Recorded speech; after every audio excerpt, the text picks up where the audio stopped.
सद्गुण अवगुण के कारण कोई हीरा है कोई पत्थर है। सद्गुण अवगुण के कारण कोई हीरा है कोई पत्थर है। धरती पर स्वर्ग बसा लेना ओ मानव तुझ पर निर्भर है। सद्गुण अवगुण के कारण कोई हीरा है कोई पत्थर है।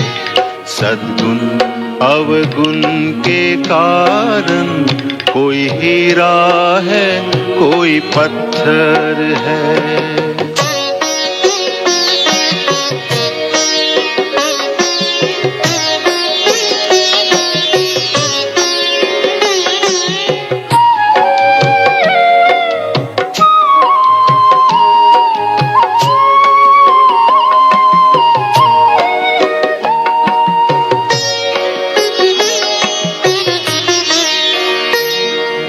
दीप से दीप जलाता चल, तू सबको गले लगाता चल।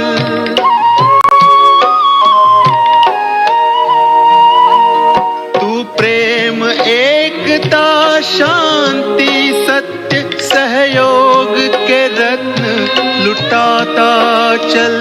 गुण ही गुण भरे पड़े तुझ में, अंतर तेरा रत्नाकर है। सद्गुण अवगुण के कारण कोई हीरा है कोई पत्थर है। सद्गुण अवगुण के कारण कोई हीरा है कोई पत्थर है।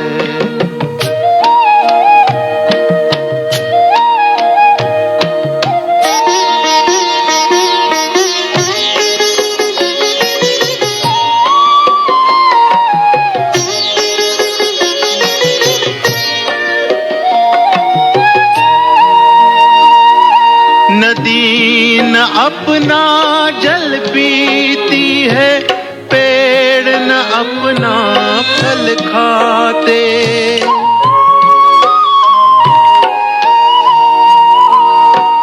पर उपकार के लिए ही हम ये अनमोल जन्म पाते।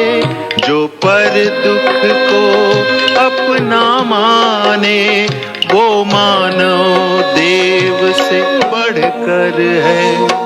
सद्गुण अवगुण के कारण कोई हीरा है कोई पत्थर है। सद्गुण अवगुण के कारण कोई हीरा है कोई पत्थर है। धरती पर स्वर्ग बसा लेना ओ मानव तुझ पर निर्भर है। सद्गुण अवगुण के कारण कोई हीरा है कोई पत्थर है। सद्गुण अवगुण के कारण कोई हीरा है कोई पत्थर है। कोई हीरा है कोई पत्थर है। कोई हीरा है कोई पत्थर।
शांति।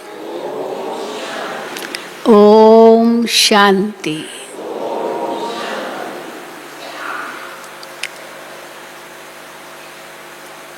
हम सभी बाबा के बच्चे तो हैं ही। बाबा कहा और बाबा ने बच्चे कहा तो हम तो बच्चे हो ही गए। लेकिन बाबा कहते मेरे सारे बच्चे नंबरवार हैं। कोई बच्चे तो वारिस है, विश्व का राज्य अधिकार लेने वाले, और कोई प्रजा, कोई दास, कोई दासी, क्योंकि बाबा राजधानी स्थापन कर रहे हैं। इसलिए बच्चे तो सब हैं, लेकिन और सब स्वर्ग में आएंगे, वो भी है, लेकिन क्या पद पाएंगे बाबा कहते हैं अपने पुरुषार्थ अनुसार। तो बाबा कहते कोई कोई ही मेरे वारिस बनते हैं। फिर वारिस कोई ज़रूरी नहीं है कि जो समर्पित हो वही वारिस हो, परंतु घर गृहस्थ में रहते हुए भी वारिस हैं। परंतु वारिस बनने की क्या क्वालिफिकेशन है वो आज बाबा ने बताई। और जो समर्पित है उनके लिए तो और भी कड़े रेस्ट्रिक्शंस है, कानून है। तो आज बाबा ने कर्मों की गुह्य गति बताई है। बहुत ही गहरी है कर्मों की गुह्य गति। और कई बार बाबा ये भी कहते हैं जो परिवार में रहते हैं पर पूरे ट्रस्टी हैं, पूरे श्रीमत पर पूर्ण रूप से चलते हैं, वो बहुत ऊंच पद पा सकते हैं। तो इसीलिए क्या है कर्मों की गुह्य गति, वो आज बाबा ने बताई है। तो सुनेंगे बाबा के महावाक्य। आज 23/7/2022 है। मीठे बच्चे, वारिस बनना है तो सदा खबरदारी रखो। ऐसे नहीं हम तो बाबा के बच्चे हैं माना हो गए वारिस और ऊंच पद पाएंगे, ऐसी बात नहीं है।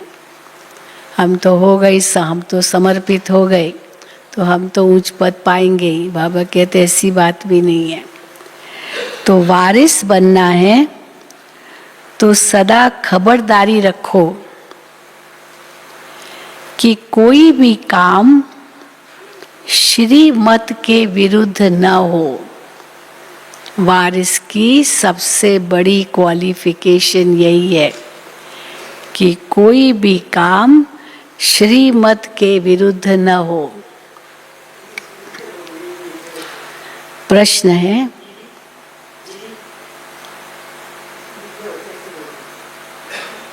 अच्छा,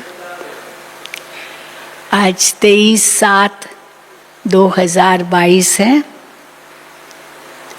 मीठे बच्चे, वारिस बनना है तो सदा खबरदारी रखो कि कोई भी काम श्रीमत के विरुद्ध न हो, तभी वारिस कहलाएंगे। बच्चे तो हैं लेकिन वारिस, सब बच्चे वारिस नहीं बनते। पिता सबको नहीं पूरा वर्षा देता है। तो वारिस बनना है तो सदा खबरदारी रखो कि कोई भी काम श्रीमत के विरुद्ध न हो। प्रश्न है, बाप के पास 2 प्रकार के वारिस हैं। कौन से 2 प्रकार के वारिस?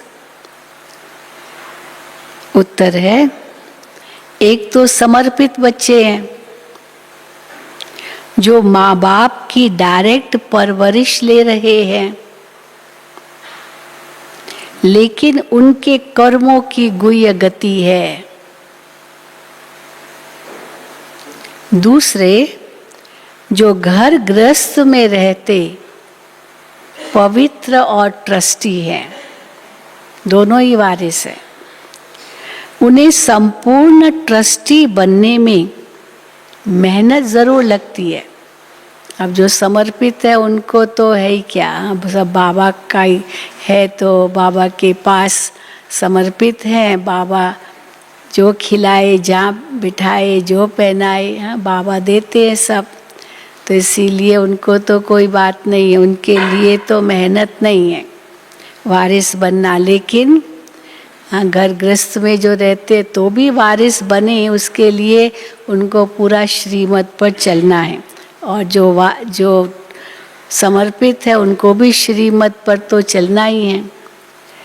उन्हें संपूर्ण ट्रस्टी बनने में मेहनत ज़रूर लगती है, लेकिन अगर पूरे ट्रस्टी बन जाए, जो परिवार में रहते हैं, घर गृहस्थ में रहते हैं, तो भी वो पूरे ट्रस्टी बन जाए, सबसे ममत्व निकल जाए, तो पूरे वर्षे के अधिकारी बन सकते हैं। गीत है, हमारे तीर्थ न्यारे हैं। ओम शांति।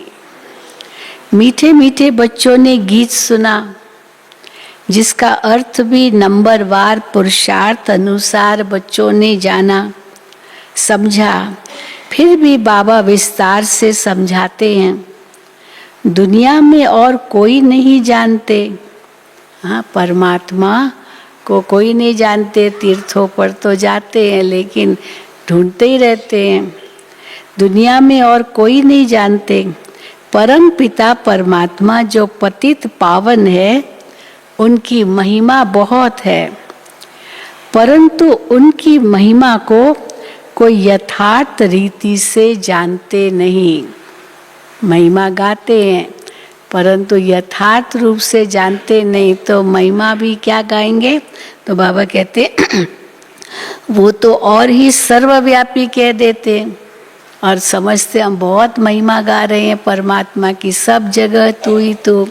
हाँ, तो इसीलिए बाबा कहते हैं, वो कहते हैं महिमा तो गा रहे हैं, लेकिन क्या महिमा गा रहे हैं कि वो तो सर्वव्यापी है।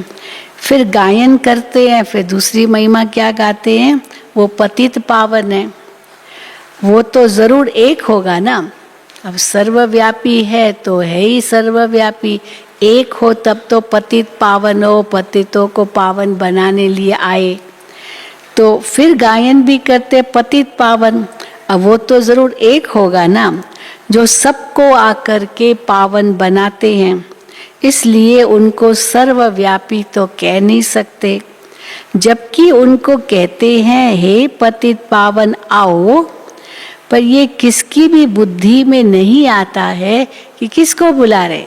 हे पतित पावन आओ, बस ऐसे ही कहेंगे। भारत पावन था, अभी पतित है, ये भी नहीं समझते। अब पतित पावन आओ, वो आएगा तो जरूर पावन बनाएगा, तो पावन है, फिर पतित बनते हैं, फिर आना है पावन बनाने। भारत पावन था, अभी पतित है। तुम पावन दुनिया के मालिक थे, अभी पतित दुनिया में हो। जानते हो, हमको बाबा फिर से पावन दुनिया का मालिक बनाते हैं। अब वो सर्वव्यापी कह देते, फिर पतित पावन कह देते, तो इससे तो ये सिद्ध होता ही नहीं कि वो आएंगे, ये पतित है, फिर पावन बनाएंगे। तो बाबा कहते तो कुछ भी नहीं समझते। तुम जानते हो, हमको बाबा फिर से पावन दुनिया का मालिक बनाते हैं। जो मालिक बनाने वाले थे, वो अभी आए हुए हैं। हाँ, मालिक बनाने वाला अभी आया हुआ है। ये है तुम्हारी चैतन्य यात्रा। हमारे तीर्थ न्यारे हैं ना, तो घर जाना है, नई दुनिया में आना, ये हमारे सच्चे तीर्थ है।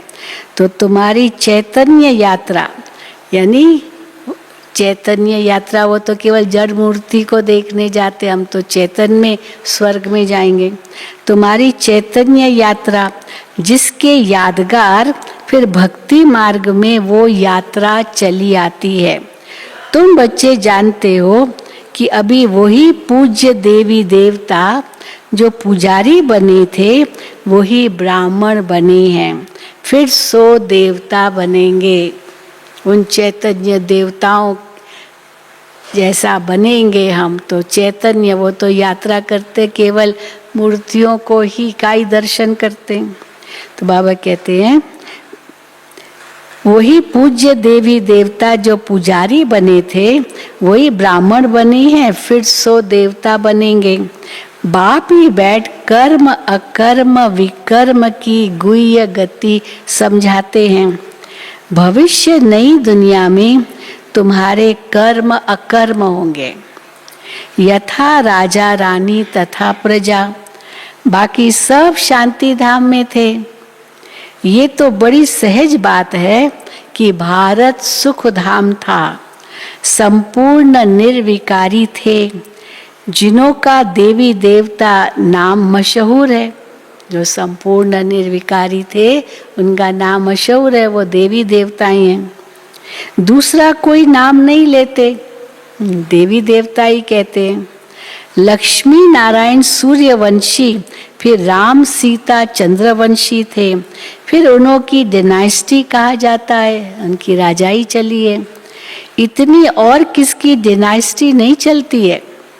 और धर्मों में आप जाएंगे वहाँ भी राजाई होती है, लेकिन जितनी लक्ष्मी नारायण 1 2 3 4 5 6 7 8 माना 8 जो गद्दियाँ बाबा बताते हैं, फिर चंद्रवंशी तो फिर 12 हो गई। हाँ, तो इसलिए बाबा कहते हैं जैसे सूर्यवंशी चंद्रवंशियों की गद्दियाँ हैं वैसे उस प्रकार से और धर्मों में नहीं है। अब और धर्मों में आएगा, जैसे क्रिश्चियनिटी में अभी Edward the first second third चलो हुआ, फिर कहेंगे जॉर्ज फर्स्ट सेकंड थर्ड, तो फिर उसमें भी चलता, बस ज़्यादा तो नहीं होते, चलो 5th तक भी गया कोई, बस उससे ज़्यादा नहीं।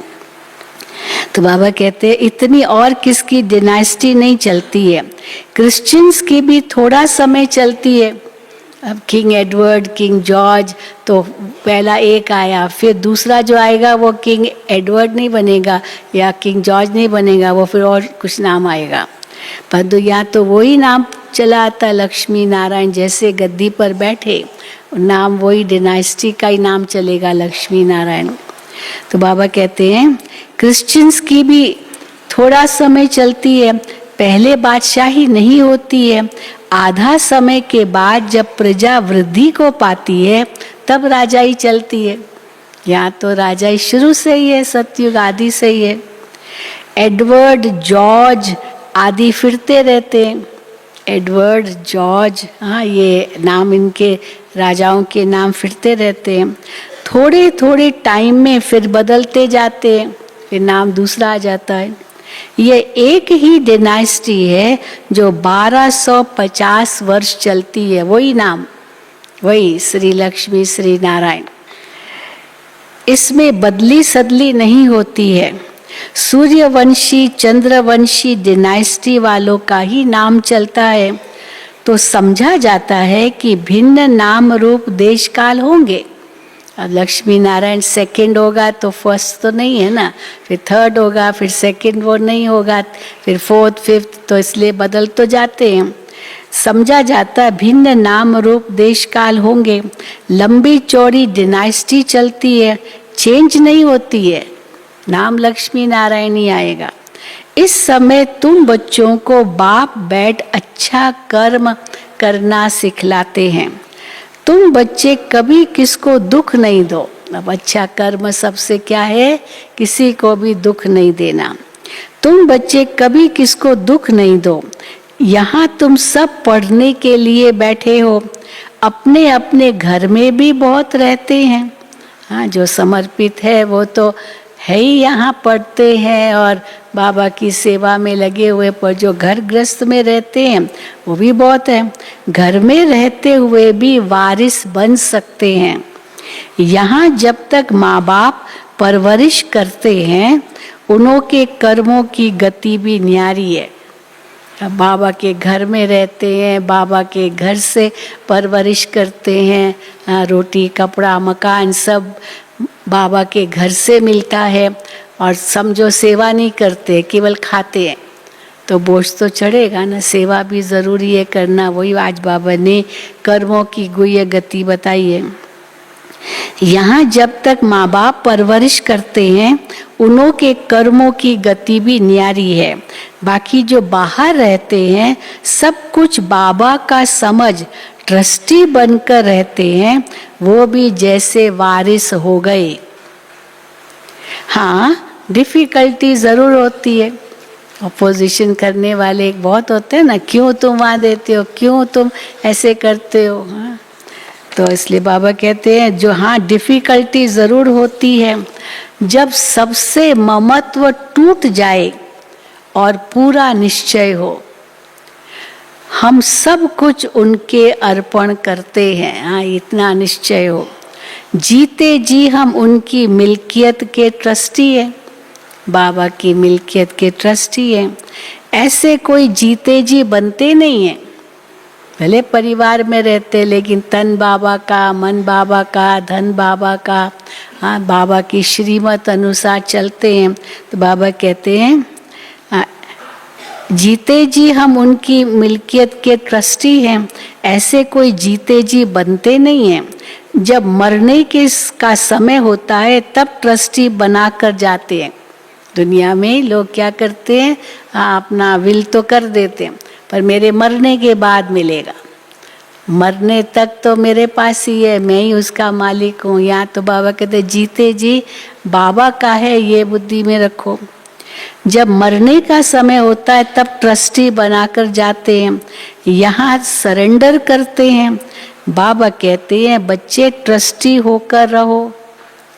ये तो भक्ति मार्ग में भी कहते आए हो ना, भगवान ने सब कुछ दिया, तेरा हाँ तन मन धन सब है तेरा, तेरा तुझको अर्पण क्या लागे मेरा, भगवान का है, भगवान ने दिया है, भगवान ने सब कुछ दिया है। अब बाप कहते हैं बच्चे यहाँ तुम सम्मुख बैठे हो, अब देह सहित जो भी तुम्हारा है उनसे ममत्व निकालना है। जिसके लिए कहते हैं आए हो सब कुछ ईश्वर का, जब जिसके लिए कहते आए हो कि सब कुछ ईश्वर का दिया हुआ है, जब वो आएंगे तब उन पर हम वारी जाएंगे, ऐसे भी कहते थे भक्ति में। जब वो आएंगे हम उन पर वारी जाएंगे, उनके हवाले सब कुछ कर देंगे। यहाँ तो इनको जायदाद आदि बनानी नहीं है, न शिव बाबा को जायदाद बनानी न ब्रह्मा बाबा को, उनको तो चाहिए नहीं। बाबा भी पुराने मकान में रहे, भले नए मकान बनाए, बाबा कहते थे नहीं बाबा नहीं रह सकते वहाँ, ये बच्चों के लिए। बाबा तो उस पुराने मकान में यहाँ रहे। तो बाबा कहते यहाँ तो इनको जायदाद आदि बनानी नहीं है, ये कोई लेने वाला नहीं है। हाँ, शिव बाबा नहीं लेके चला जाएगा, ये कोई लेने वाला नहीं है, ये तो देने वाला है। बाबा तो और ही देता है। कहते हैं ट्रस्टी बन पूछते रहना है, क्योंकि भूल चूक कभी भी हो सकती है। पक्का ट्रस्टी होने में टाइम तो लगता है, बाबा जानते हैं टाइम लगेगा। ट्रस्टी होने से ही वारिस बनते हैं। परिवार में रहते पर पूरे ट्रस्टी हैं, मेरा कुछ नहीं बाबा का है, बाबा कहते वही वारिस बनते हैं। यहाँ रहने वाले भी ट्रस्टी बनते हैं। अब जो भी डिपार्टमेंट से सब बाबा के ना, मेरा क्या है, कहाँ ले जाऊंगा, सब यही सेवा के लिए है। तो बाबा कहते हैं यहाँ रहने वाले भी ट्रस्टी बनते हैं। बाबा कहते हैं मैं रिटर्न में वैकुंठ की बादशाही देता हूँ, तुम्हें दूसरा जन्म अमरलोक में लेना है। ट्रस्टी होकर फिर खबरदार भी रहना है। बाबा का है कहते हो तो खबरदार भी रहना है, ट्रस्टी होकर फिर खबरदार भी रहना है। अक्सर करके गरीब ही निमित्त बनते हैं ऊंच पद पाने, क्योंकि वो सहज ट्रस्टी बन जाते, मेरा कुछ नहीं बाबा का। लेकिन जो धनवान है वो तो कहेंगे ना मुझे यहाँ जाना, ये खर्चा करना, और कई ऐसे खर्चे करते जो श्रीमत के विरुद्ध है। तो फिर बाबा कहते वो ट्रस्टी काहे के हुए। अक्सर करके गरीब ही निमित्त बनते हैं ऊंच पद पाने, वारिस बनते हैं। कोई भी फिर कोई फिर पिछाड़ी में चंद्रवंशी में जाकर मालिक बनेंगे, तब तक बड़ों के आगे सर्विस करते रहेंगे, भरी डोएंगे। हाँ, यहाँ बहुत मालिक बन गए, मैं मेरा मेरा मेरा करते रहेंगे, सेवा भी नहीं करेंगे। तो बाबा कहते वो वहाँ जाके भरी डोएंगे, फिर चलो अंत में थोड़ा पद अच्छा पा लेंगे। कोई फिर पिछाड़ी में चंद्रवंशी में जाकर मालिक बनेंगे, तब तक बड़ों के आगे सर्विस करते रहेंगे। अब भी कई ऐसे हैं जो कभी उन्नति को नहीं पाते हैं। फिर समझा जाता है इनकी तकदीर में शायद कुछ नहीं है।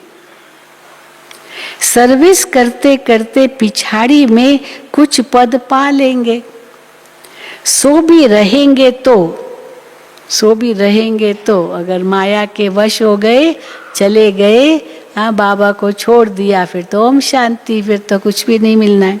सो भी रहेंगे तो निकल गए तो प्रजा में भी कम से कम पद पाएंगे। बहुत हैं जो जामड़े हैं, माना वृद्धि को पाते ही नहीं है, बौने हैं, वृद्धि को पाते ही नहीं हैं, कुछ समझते ही नहीं हैं। कर्म विकर्म की गति बाप ही समझाते हैं। यहाँ कुछ भी अच्छे कर्म नहीं करते तो विकर्म वृद्धि को पाते जाते हैं। बाबा के बन गए, समर्पित भी हो गए, लेकिन कुछ भी अच्छे कर्म नहीं करते और श्रीमत भी नहीं पूरी पालन करते, तो बाबा कहते हैं विकर्म वृद्धि को पाते जाते हैं। तुम भी कहेंगे ये तो ड्रामा में पाठ हुआ ना, उनका ऐसा ही पाठ है। अब ये भी चाहिए जरूर, ये भी चाहिए जरूर, नहीं तो दास दासी कौन बने। हाँ, इसलिए बाबा कहते हैं ये भी चाहिए जरूर।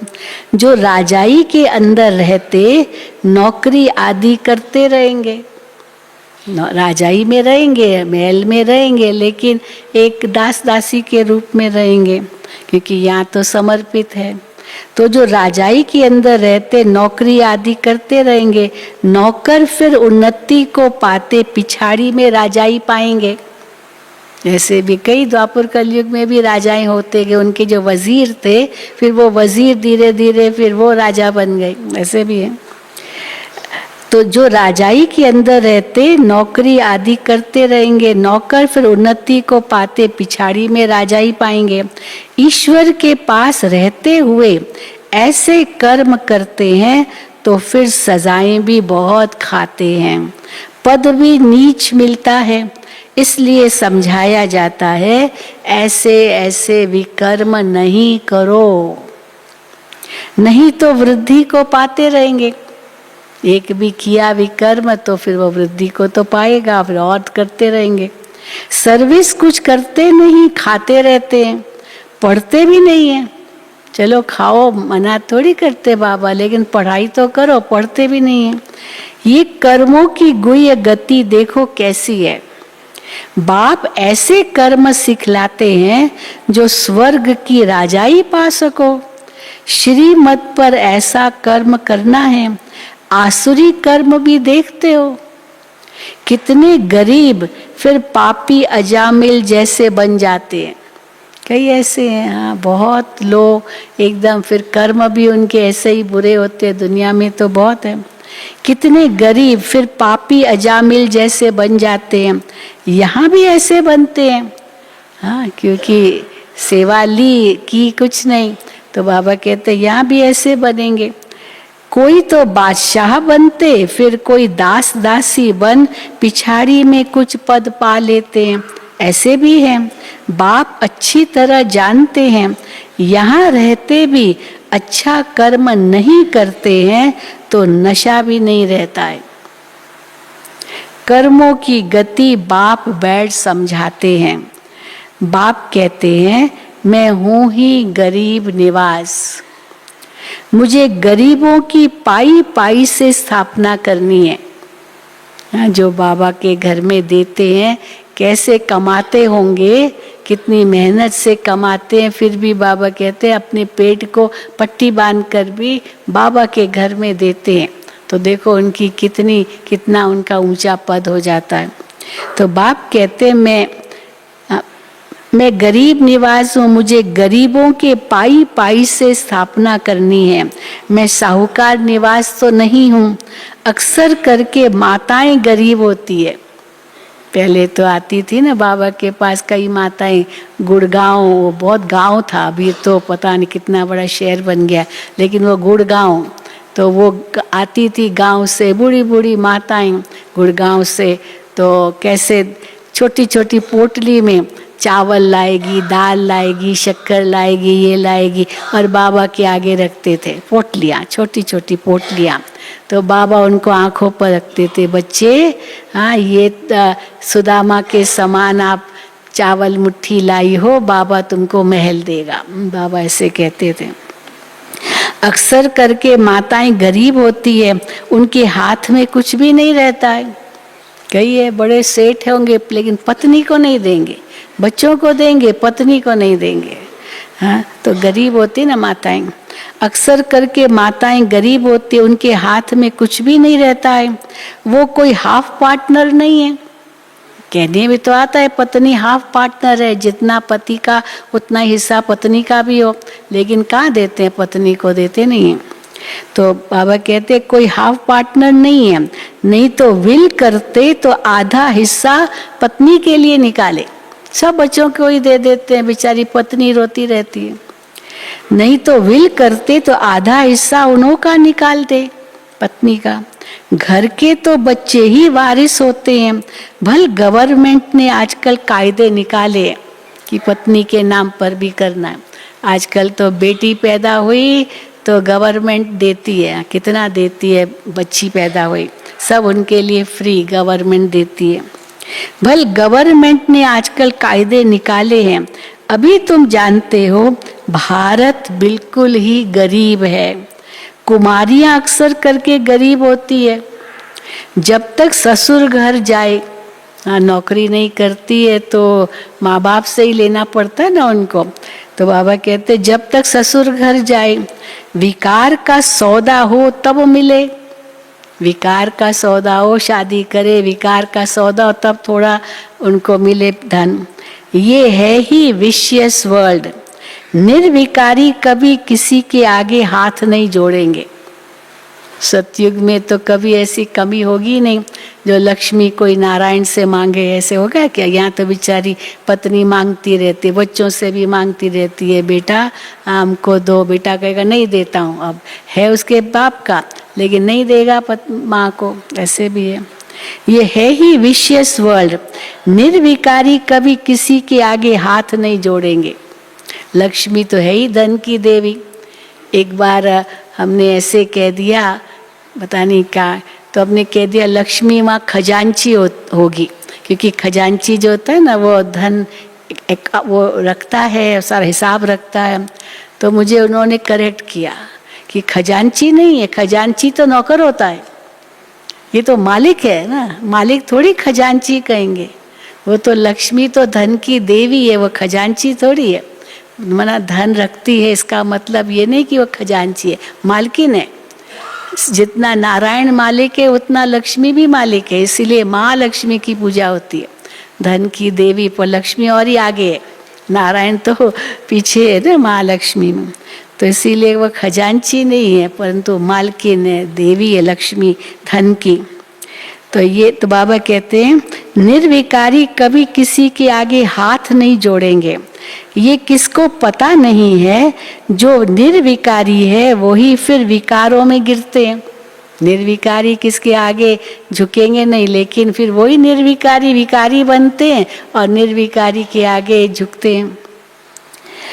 तो ये किसको पता नहीं है, जो निर्विकारी है वही फिर विकारों में गिरते हैं। भगत लोग तो समझते हैं कि कृष्ण हाजिरा हजूर है।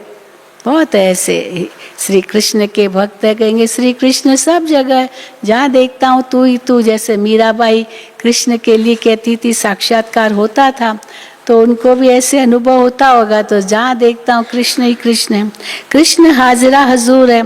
भगवान कभी मरता नहीं है, पुनर्जन्म लेता नहीं है, वो तो सदा हाजिरा हजूर है। तुमको तो अभी ज्ञान है, हाँ, बाबा ने कई बार मुरली में कहा, पहले हमारा जो श्री कृष्ण का चित्र था ना, उसमें लिखत होती थी कि श्री कृष्ण की आत्मा ने 84 जन्म लिए। तो कईयों ने बड़ा विरोध किया, ये क्या, श्री कृष्ण की आत्मा ने 84 जन्म लिए? वो तो कभी जन्म मरण में आता नहीं है। श्री कृष्ण तो सदा है ही है, हाजरा हजूर है, कैसे कहते हो 84 जन्म लिए? वो थोड़ी जन्म मरण में आता है। तो फिर तो बाबा ने कहा, अच्छा भी चित्र में खाली श्री कृष्ण दिखाओ, कैसे स्वर्ग हाथ में और नर्क को लात मारा। वो जो लिखत थी वो हटा दी थी, इसीलिए अभी कोई श्री कृष्ण के चित्रों में वो लिखत नहीं है। पहले तो बहुत लिखत होती थी। तो बाबा कहते हैं, तुमको तो अभी ज्ञान है, जानते हो लक्ष्मी नारायण सबसे ऊंच स्वर्ग के मालिक थे। सीता राम को स्वर्ग का मालिक नहीं कहेंगे, उनको सभी स्वर्ग कहेंगे। पूर्ण स्वर्ग का मालिक तो लक्ष्मी नारायण ही बनते हैं। ये भी अभी रोशनी मिली है। तो बाप समझाते हैं, जबकि अब सदगति होती है तो दुर्गति का कोई भी कर्तव्य नहीं करना है। हाँ, अंडरलाइन, सब जबकि सदगति मिलनी है तो दुर्गति का कोई भी कर्तव्य नहीं करना है। सबसे पहले तो देह अभिमान छोड़ना है, क्योंकि वही फिर दुर्गति में लाता है ना। तो सबसे पहले तो देह अभिमान छोड़ना है। सबसे अच्छा कर्म है कौन सा? सबसे अच्छा कर्म है एक बाप को याद करना और देही अभिमानी हो रहना। अपनी जांच करते रहना है, कोई विकार तो नहीं आया, लोभ भी नहीं करना है। जबकि सब कुछ ईश्वर का है तो हम लोभ क्यों रखें? हमको जो बाप कहते हैं वही हम करते हैं। बाप तो हर एक बच्चे की रग अच्छी तरह देखते हैं ना, पोता मेल भी देखते हैं। कोई बहुत गरीब होते हैं तो कुछ न कुछ 15-20 रुपया बचा कर भी देते हैं। हाँ, बहुत गरीब है, ज़्यादा बाबा की सेवा में नहीं लगा सकते, लेकिन बचत करते करते 15-20 रुपए भी चलो निकाले और बाबा की सेवा में लगाते हैं। हम भी, मुझे भी याद है, हमने भी बहुत कुछ ऐसे किया। अब घर से कितना मिलेगा, तो मैं ट्यूशन देती थी। बाबा के घर में देना है तो ट्यूशन दे करके जो मिलता था वो मैं बाबा की भंडारी में डालती थी।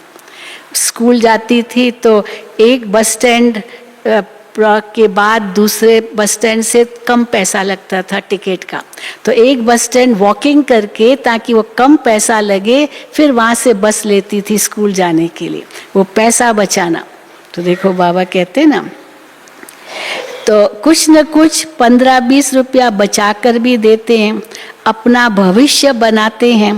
बाप राय भी देते हैं, थोड़ा बहुत फिर अपने बैंक में रखो। बाबा कहेंगे नहीं, अपने आप बैंक का खाता खोलो और कम से कम भला, और कुछ नहीं तो 5 रुपया भी रखो। उस समय तो 5 रुपया भी बहुत था।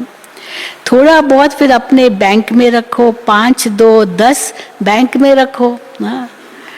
तो श्रीमत मिली ना, पेट को पट्टी बांधकर भी शिव बाबा को देते हैं। शिव बाबा इन द्वारा ही तुम्हारे रहने करने का प्रबंध में लगाते हैं। जो इतना देते हैं बाबा के बच्चे, जो कमाते हैं देते हैं, तो बाबा के घर में देते हैं।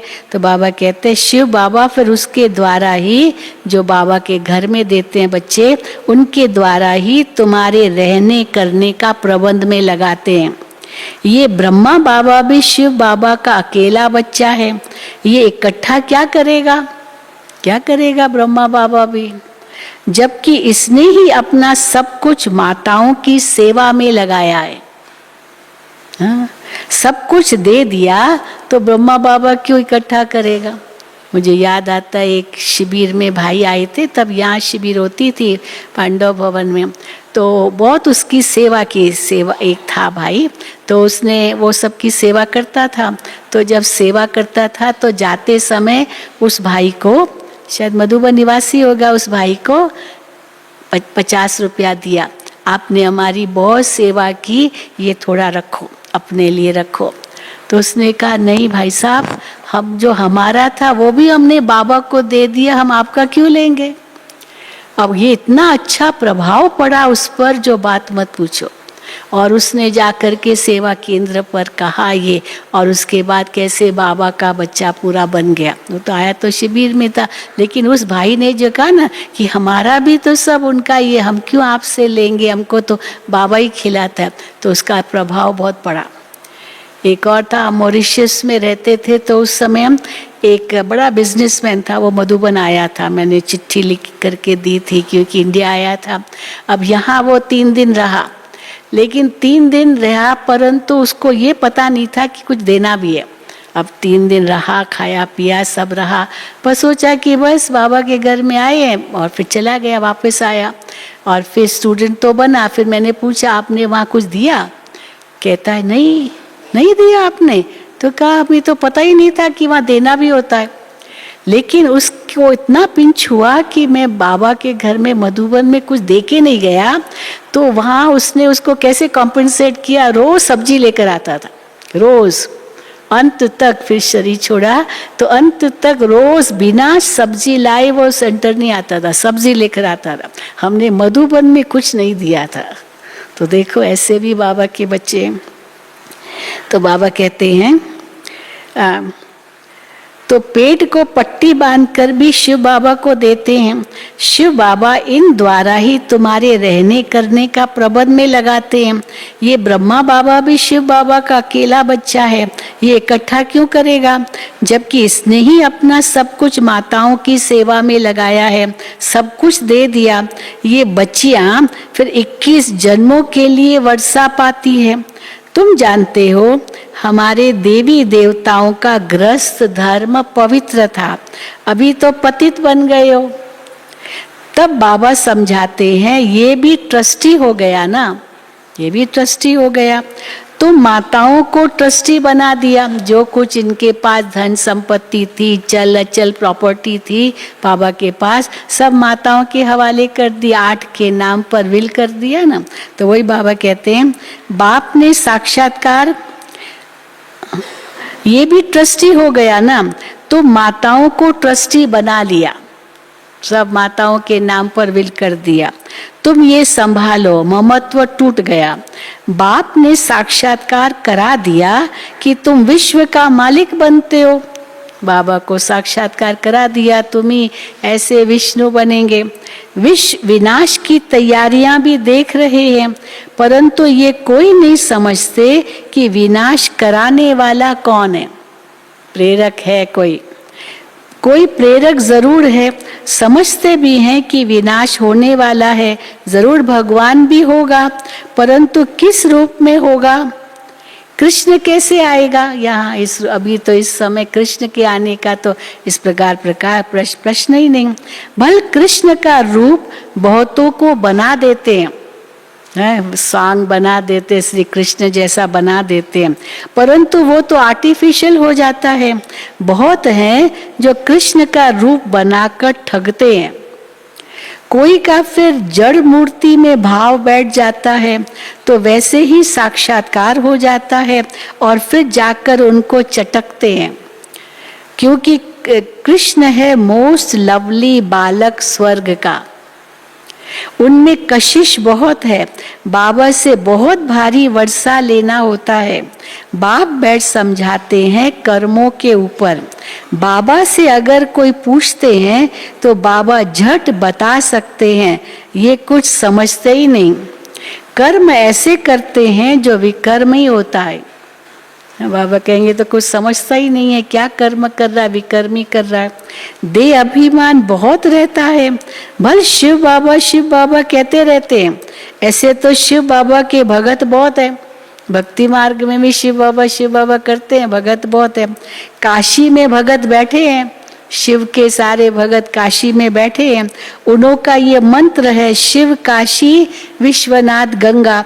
अर्थ तो कुछ भी नहीं समझते हैं, समझते हैं गंगा इनसे निकली है, इसीलिए गंगा के कंठे पर जाकर बैठते हैं, समझते हैं हम वहाँ मुक्त हो जाएंगे। काशी में बैठेंगे, काशी वास करेंगे, फिर हम मुक्त हो जाएंगे। शिव काशी उचारते रहते हैं। फिर दिखाते हैं भागीरथ ने गंगा लाई, क्या गंगा द्वारा पतित से पावन हो जाएंगे? पतित पावन को तो पुकारते हैं ना, वो कौन है, कैसे सहज राजयोग सिखाते हैं, ये कोई नहीं जानते। शिव बाबा को कैसे याद किया जाता है, ये भी तुम जानते हो। तुम्हारी है याद की यात्रा, तुम्हारी जिस्मानी यात्रा बंद। जिस्मानी यात्रा बंद, वो होती है जिस्मानी यात्रा, ये है रूहानी यात्रा। तो बाप कहते रहते बच्चे घर को याद करो, घर भी याद आए, परम धाम हमको जहाँ जाना है। ये छी दुनिया है, छी पुराना शरीर है, मैं तुम्हारा बाप हूँ, तुमको वापस ले जाऊंगा। डायरेक्ट महावाक्य, मैं तुम्हारा बाप हूँ, मैं तुमको वापस ले जाऊंगा। इस महाभारत की लड़ाई में कितने खत्म होने वाले हैं, कितने खत्म होने वाले हैं, करोड़ों। इतने करोड़ों मनुष्य हैं, उनकी आत्माएं कहाँ जाएंगी? अपने अपने धर्म के सेक्शन में स्टार मिसल जाकर रहेंगे परम धाम में आत्माएं। उसे कहा ही जाता है निराकारी दुनिया। वर्ल्ड उसको कहा जाता है जहाँ बहुत रहते हैं, तो वो भी दुनिया है, आत्माएं वहाँ रहती है, ये भी दुनिया है, यहाँ मनुष्य रहते हैं। वर्ल्ड उसको कहा जाता है जहाँ बहुत रहते हैं। अगर को कहे ब्रह्म में लीन हो जाते हैं, हाँ, तो फिर वर्ल्ड न कहीं न, लीन होते गए तो खत्म, तो फिर वो बहुत रहते हैं ऐसे तो नहीं कहेंगे। तो वर्ल्ड तो हुई नहीं अगर जाके लीन हो जाते हैं परम धाम में। गाया जाता है निराकारी दुनिया जिसमें आत्माएं रहती है। हाँ, कितनी ये अच्छी पॉइंट है। कहीं लीन हो जाए, लीन होते जाते तो वो दुनिया कहाँ हुई? वो तो निराकारी दुनिया है जहाँ आत्माएं निवास करती है। तो गाया जाता है निराकारी दुनिया जिसमें आत्माएं रहती है, जिनको फिर पाठ बजाने आना है। ये अविनाशी ड्रामा है। प्रलय तो कभी होती नहीं, न ये दुनिया कभी खाली होती, न वो दुनिया कभी खाली होती। या वो आत्मा आएगी और पहली आत्मा ऊपर जाएगी, लास्ट आत्मा आएगी, हाँ होगा ना। तो न वो खाली होती न ये खाली होती है। प्रलय तो कभी होती नहीं। सतयुग से कलयुग तक मनुष्यों की वृद्धि होती जाती है। वहाँ दूसरा कोई धर्म नहीं होगा सतयुग में। यहाँ तुमको नॉलेज का मालूम है, वहाँ सतयुग में ये नॉलेज नहीं रहती। इस समय तो बाप आप समान त्रिकालदर्शी बनाते हैं। बनाए ना, त्रिकालदर्शी भी बनाया, त्रिलोकी नाथ भी बनाया, तीनों लोकों का भी बाबा ज्ञान देते हैं। अच्छा मीठे मीठे सिकील दे बच्चों प्रति माता पिता बाप दादा का याद प्यार और गुड मॉर्निंग। रूहानी बाप की रूहानी बच्चों को नमस्ते। हम रूहानी बच्चों की रूहानी बाप दादा को याद प्यार गुड मॉर्निंग और नमस्ते। धारणा के लिए मुख्य सार, जीते जी देह सहित सबसे ममत्व निकाल ट्रस्टी बनकर रहना है। देह सहित, जीते जी देह सहित सबसे ममत्व निकाल ट्रस्टी बनकर रहना है। श्रेष्ठ कर्म करने हैं, कभी भी किसी को दुख नहीं देना है। दूसरा, किसी भी चीज में लोभ नहीं रखना है। रोज अपना पोतामेल देखना है कि मेरे में कोई विकार तो नहीं है। देह अभिमान छोड़ एक बाप को याद करने का श्रेष्ठ कर्म करना है। वरदान, अपने क्षमा स्वरूप द्वारा शिक्षा देने वाले मास्टर क्षमा के सागर भव। किसी को शिक्षा देनी है, हाँ, तो सजा तो नहीं देंगे, कोई गलत काम किया ज़रूर शिक्षा देंगे, लेकिन फिर क्षमा भी कर देंगे, आगे के लिए सावधान भी करेंगे। तो क्षमा करना ये भी जैसे बाबा कहते हैं उनको रियलाइज होगा कि ये मैंने भूल की। अपने क्षमा स्वरूप द्वारा शिक्षा देने वाले मास्टर क्षमा के सागर भवन। यदि कोई आत्मा आपकी स्थिति को हिलाने की कोशिश करे, अकल्याण की वृत्ति रखे, उसे भी आप अपने कल्याण की वृत्ति से परिवर्तन करो या क्षमा करो, या तो परिवर्तन करो कल्याण करके उसका, तो उसको रियलाइज होगा, या तो क्षमा करो। परिवर्तन नहीं कर सकते हो तो मास्टर क्षमा का सागर बन क्षमा करो। आपकी क्षमा उस आत्मा के लिए शिक्षा हो जाएगी। मैंने कितनी बड़ी भूल की, लेकिन फिर भी इन्होंने मुझे क्षमा कर दिया, तो वो उसके लिए वो शिक्षा हो जाएगी। आजकल शिक्षा देने से कोई समझता, कोई नहीं समझता है, लेकिन क्षमा करना अर्थात शुभ भावना की दुआएं देना, सहयोग देना। क्षमा करना क्या है? शुभ भावना की दुआएं देना, सहयोग देना है। स्लोगन: स्वयं को और सर्व को प्रिय वही लगते हैं। कौन लगते हैं स्वयं को और सर्व को प्रिय? जो सदा खुशहाल रहते हैं, खुशहाल रहते हैं। अच्छा, ओम शांति, ओम शांति, ओम शांति। आज भी बहुत टीचर्स आई हुई है एक दिन के लिए। एक दिन के लिए जो टीचर्स बहनें आई है हाथ उठाओ, देखो कितनी आई है। एक दिन के लिए, एक दिन के लिए। हाँ, चलो ठीक। अच्छा, ओम शांति। बाबा की याद में बैठेंगे।